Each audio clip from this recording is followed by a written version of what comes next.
Some important terms जो हम लोग बात कर रहे हैं with the basic electronics engineering. First term है हमारा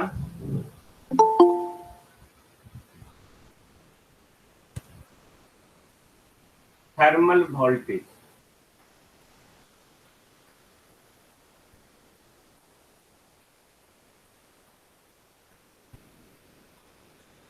VT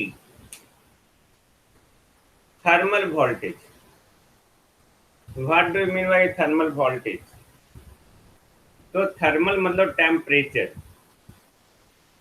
okay, T for temperature, V for voltage. Thermal voltage. Thermal voltage हम लोग बोलते क्या है? थर्मल हमारा प्रीफिक्स में लगा हुआ है, अब वोल्टेज आगे है। ओके, यानी कि थर्मल वोल्टेज को लोग बोल सकते हैं the voltage equivalent to given temperature. यानी कि जो टेम्परेचर दिया हुआ है उसके कॉरेस्पॉन्डिंग अगर हम लोग को वोल्टेज निकालना होगा कि कितना वोल्टेज वहां पे आएगा, that is called thermal voltage. Of course temperature हम लोग यहाँ पे देख रहे हैं, then temperature is the form of heat energy, यानी कि एनर्जी। और वोल्टेज जो है वो हम लोग वर्क डन बोलते हैं। Work done to move the unit positive charge from one point to another point in an electric field, तो वो भी वर्क डन है, यानी कि एनर्जी है। तो हम लोग टेम्परेचर भी एनर्जी, वोल्टेज भी एनर्जी, यानी कि दोनों को एक वैल्यू के साथ उसको जो है एक दूसरे से रिलेशन बना सकते हैं। ओके, तो थर्मल वोल्टेज जो होता है फार्मूला जो आप याद रखेंगे, VT equal to T by 11,600, जहाँ पे T जो है केल्विन में है। This is the thermal voltage. जब एट रूम टेम्परेचर निकालेंगे, जो आपको हमेशा याद रखना होगा आगे जब आप डायोड पढ़ेंगे, ट्रांजिस्टर पढ़ेंगे, तो याद रखना होगा ये टर्म आएगा VT एट रूम टेम्परेचर मतलब हट 298 केल्विन। ओके, तो VT इक्वल टू क्या हो गया? 298 डिवाइडेड बाई 11,600, ये वोल्ट है ना। Then VT equal to 26 millivolt. किस पे? रूम टेम्परेचर पे। रूम टेम्परेचर पे VT हमारा हो गया 26 millivolt. This is very important. Okay, I think no problem. Thermal voltage अभी हम लोग सिर्फ डिफिनीशन पढ़ रहे हैं, बाद में सबका एप्लीकेशन होगा। और यही जो अभी हम पढ़ा रहे हैं ना, इम्पोर्टेंट टर्म्स, वो कोई नहीं पढ़ाता है। ओके, वो मैं आपको पढ़ा रहा हूँ नाउ।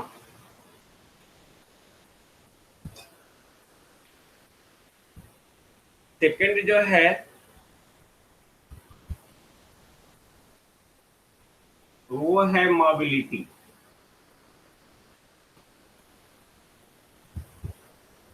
जिसको म्यू से डिनोट करते हैं। मोबिलिटी, मोबिलिटी यानी कि जिसके पास मोबाइल होने का प्रॉपर्टी हो। मोबाइल यानी कि मूव करने का प्रॉपर्टी। मूव करने का प्रॉपर्टी यानी कि ये कहा क्या रहा है? Physical significance. फिजिकल सिग्निफिकेंस यानी कि उसका असलियत क्या है, फिजिकली हम लोग उसको कैसे जान सकते हैं फिजिक्स के टर्म में।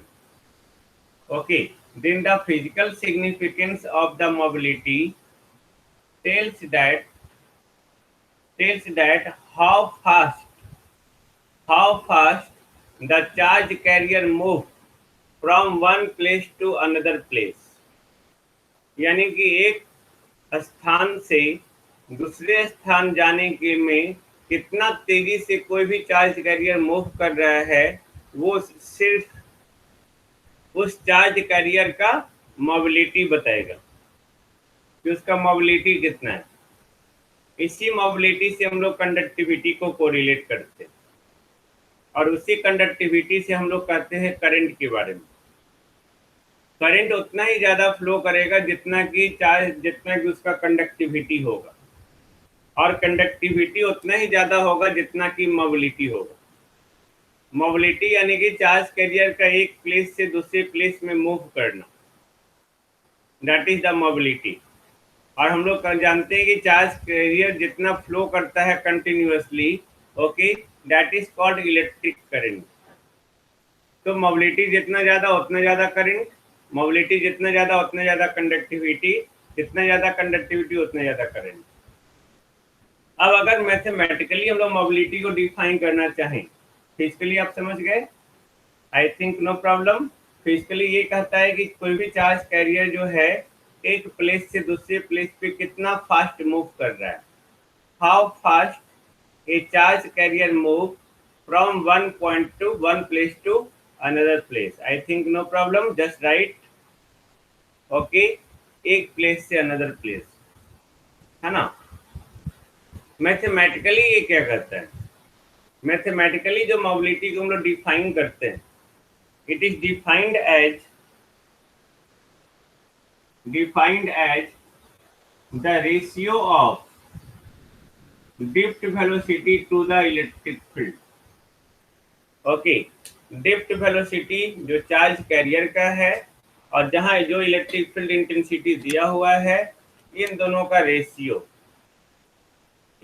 Ratio that is called mobility. Now VD, आपको याद होगा नेटवर्क थ्योरी में मैंने बताया था ई टॉ बाई 2m, बताया था, टेल मी। ओके, तो यहाँ पे एक और बताया था ई टॉ बाई m, जहां पे ये एवरेज रिलैक्सेशन टाइम है ना, एवरेज। तो हम इस फार्मूला को लेके चलते हैं। तो mu equal to E tau by m divided by E, यानी कि mu equal to E tau by m, this is the formula. ये जो है टॉ यहाँ पे एवरेज रिलैक्सेशन टाइम, ओके। जो नहीं देखे होंगे रिलैक्सेशन टाइम, आपने इलेक्ट्रिक सर्किट एंड नेटवर्क में जाके मैक्रोस्कोपिक एनालिसिस ऑफ कंडक्टर पढ़ लेंगे। तो ये इलेक्ट्रॉन्स के बारे में, यहाँ इलेक्ट्रॉन्स ऑफ कोर्स होल भी अगर होगा तो उस पर भी चार्ज का जो अमाउंट होगा, मैग्नीट्यूड होगा, इस ई के बराबर होगा, क्योंकि इस ई का वैल्यू जो है 1.6 इंटू 10⁻⁻19 होता है ना, दिस वन। और एम जो है वो मास ऑफ द इलेक्ट्रॉन है।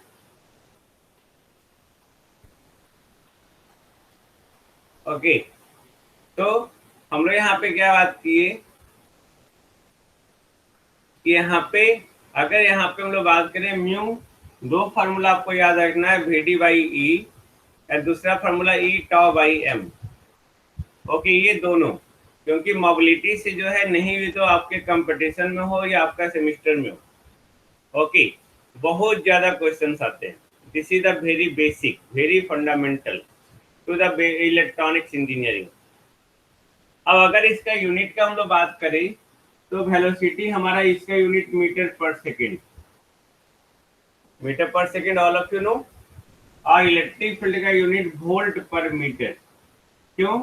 क्योंकि इलेक्ट्रिक फील्ड को हम लोग लिखते हैं, वहां पे मैंने बताया था मैक्रोस्कोपिक एनालिसिस में dV बाई dx, या मैंने ये भी लिखा था E बाई L। तो ये वोल्ट और इसका मीटर, वोल्ट पर meter, I think no problem. Electric field have 2 units, volt पर meter and newton per coulomb. Okay, तो यहाँ पे वोल्ट पर मीटर का यूटिलाइज करेंगे, यानी कि मोबिलिटी का जो यूनिट होगा, जो ऑब्जेक्टिव में आपको डायरेक्टली पूछेगा, मीटर स्क्वायर सेकेंड पर वोल्ट, दिस वन, ये यूनिट है। बट आपको याद नहीं रखना है। ओके, आपको याद क्या रखना है?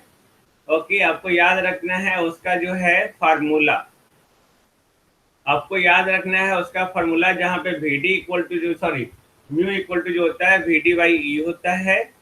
ओके, तो वी डी का वेलोसिटी का यूनिट है वो आपका मीटर पर सेकेंड, इलेक्ट्रिक फील्ड का यूनिट है वोल्ट पर मीटर। ओके, तो वहाँ पे दोनों को डिवाइड करेंगे तो मीटर स्क्वायर सेकेंड पर वोल्ट हो गया। ओके, और इसी से हमारा फार्मूला निकला E tau by M. Okay, I think no problem यहाँ पे, नहीं ना, नो। अब हम लोग यहाँ पे जो देख रहे हैं ये फार्मूला निकल गया हमारा।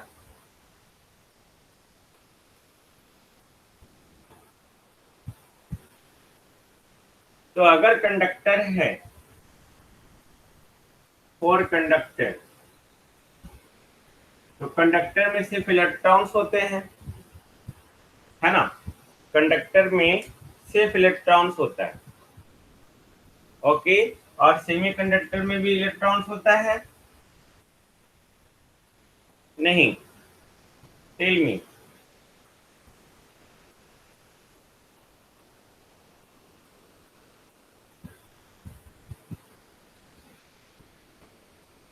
सेमीकंडक्टर में इलेक्ट्रॉन्स और होल्स दोनों होता है। ओके, तो हम लोग जब मोबिलिटी निकालेंगे, जब हमारे पास कंडक्टर में इलेक्ट्रॉन्स होता है, यानी कि कंडक्टर में चार्ज कैरियर फ्री इलेक्ट्रॉन्स है, और सेमीकंडक्टर में चार्ज कैरियर फ्री इलेक्ट्रॉन्स और होल्स दोनों है। तो for the conductor mu equal to V D by E equal to E tau by M, conductor के लिए। लेकिन फॉर द सेमीकंडक्टर में तो इलेक्ट्रॉन्स और होल्स दोनों होता है ना? इलेक्ट्रॉन्स होल्स दोनों होने के कारण फोर इलेक्ट्रॉन, उसको म्यू ई से भी डिनोट कर सकते हैं, या एन को हम लोग इलेक्ट्रॉन को एन भी लिखते हैं, निगेटिव एन टाइप, है ना? तो म्यू एन, जिसका वैल्यू जो हो गया वो ई बाई एम एन, एन मतलब इलेक्ट्रॉन, नेगेटिव चार्ज। ओके, जहाँ पे ई तो दोनों के लिए सेम होगा, है ना? ई दोनों के लिए सेम होगा, लेकिन यहाँ पे एम जो हो जाएगा ये इलेक्ट्रॉन का मास हो जाएगा एम एन। वही अगर हम लोग होल के लिए लिखे, फॉर होल, तो आप म्यू एच भी लिख सकते हैं या म्यू पी भी लिख सकते हैं। P for holes, P type positive. अगर इसको लिखना होगा ये तो हमारा सेम हो गया, बट ये मास होल्स का, होल का मास, यानी कि आपको याद होगा प्रोटॉन का मास, है ना? जहां आपको पता है, all of you know, M N electron का मास कितना होता है? 1.6 into 10⁻27 kg। I think it's okay, है ना? 10⁻31 kg। यस सर, अब यस सर। ओके, और होल का मास जो है कितना? ये सही है भाई, इलेक्ट्रॉन का मास 9.1 इंटू 10⁻31 kg, और इसका 1.67 इंटू 10⁻27 kg। अब सही है ना? ओके, तब यहाँ पे अब सोचो ये मास किसका ज्यादा होता है, प्रोटॉन का पॉजिटिव चार्ज का या इलेक्ट्रॉन का नेगेटिव चार्ज का?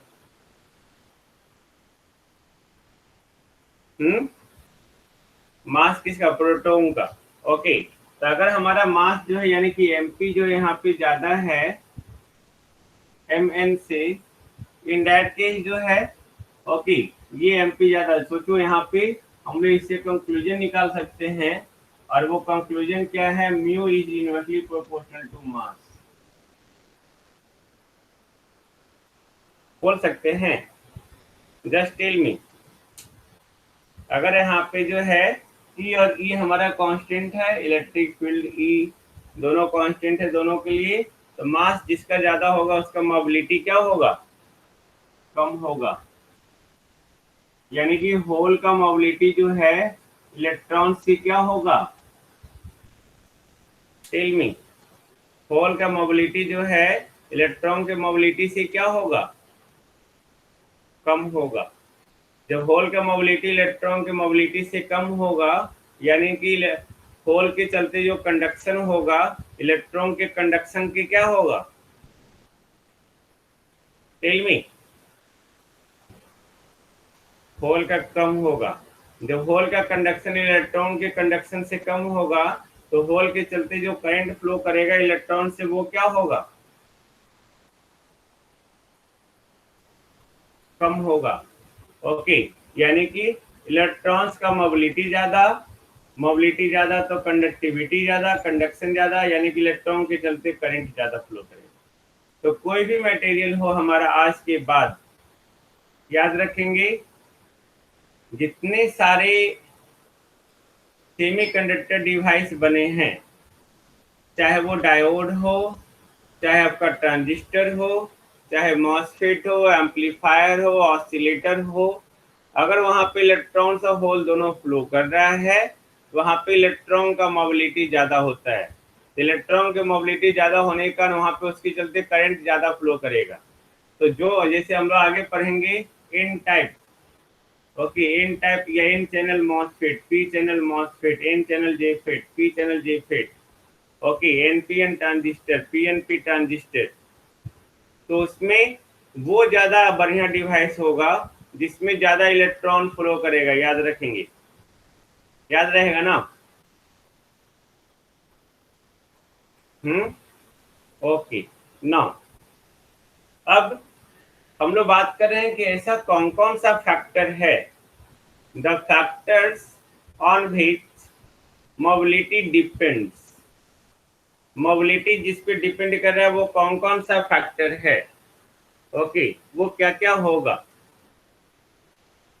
तो हम लोग यहाँ पे अगर देखते हैं मोबिलिटी में, देखो ये आपका बस यही फॉर्मूला है, नहीं यही फॉर्मूला है ना। हम्म हम्म तो पहला चीज क्या है कि वहां पे मोबिलिटी किसी मटेरियल का वो डिपेंड करेगा कि कौन सा मटेरियल है। तो पहला तो टाइप्स ऑफ मटेरियल हो गया, कि अगर मटेरियल हमारा डिफरेंट हो जाएगा तो मोबिलिटी भी डिफरेंट हो जाएगा, पहला थिंग्स याद रखेंगे। दूसरा, नेचर ऑफ चार्ज कैरियर। अगर चार्ज, पहला हमारा टाइप्स ऑफ द मटेरियल,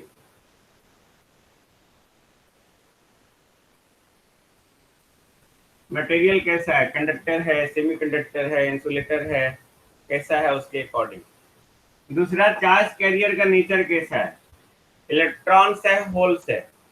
आप देख रहे हैं इलेक्ट्रॉन का मोबिलिटी जो है होल के मोबिलिटी से क्या है,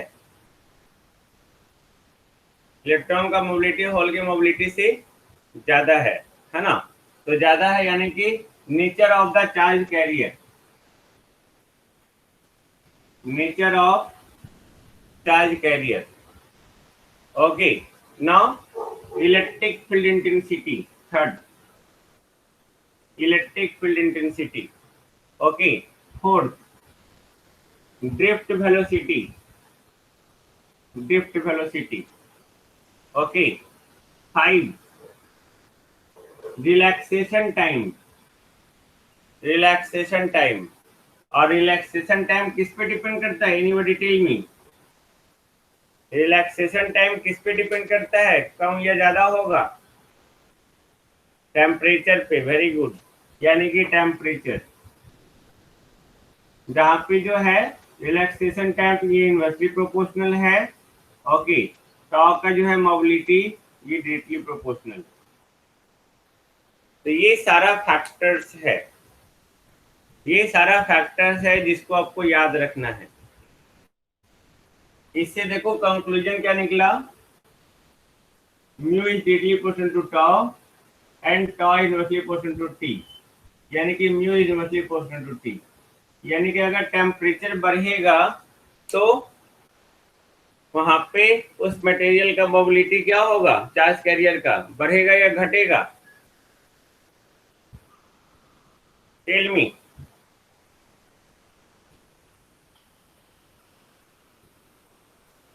टेम्परेचर बढ़ेगा तो घट जाएगा भाई, टेम्परेचर बढ़ेगा तो घट जाएगा, है ना। अब इसी को हम लोग जनरलाइज करते हैं, mu is directly proportional to T to power minus M, this one, जहां पे m जो है m equal to material constant, ये मटेरियल कांस्टेंट है, ओके, जिसका वैल्यू जो है जर्मेनियम और सिलिकॉन के लिए अलग अलग होता है। अगर जर्मेनियम हम लोग लेंगे तो जर्मेनियम के केस में इलेक्ट्रॉन का जो वैल्यू होगा 2.5 और सिलिकॉन के सॉरी और होल का वैल्यू होगा 2.7 होल में, अगर जर्मेनियम होगा तो। नोट्स में आपका लिखा हुआ है, ओके। जर्मेनियम के केस में जो है इलेक्ट्रॉन के लिए 2.5, होल के लिए 2.7, ओके, यानी कि m इसमें क्या होगा, always greater than 1, okay, germanium में। सिलिकॉन के लिए जो है 1.67 और 2.37 सिलिकॉन के लिए, तो ये भी m ग्रेटर देन 1, दोनों कंडीशन में m 1 से ज्यादा है। जब m 1 से ज्यादा है तो यानी कि t बढ़ेगा तो हमेशा म्यू क्या होगा, घटेगा। I think no problem, just tell me. नहीं ना, चलो अच्छी बात है, मोबिलिटी यहाँ तक समझिए, ओके। हम लोग नेक्स्ट क्लास में जो है इसका कंडक्टिविटी बात करेंगे, तो that is very very important.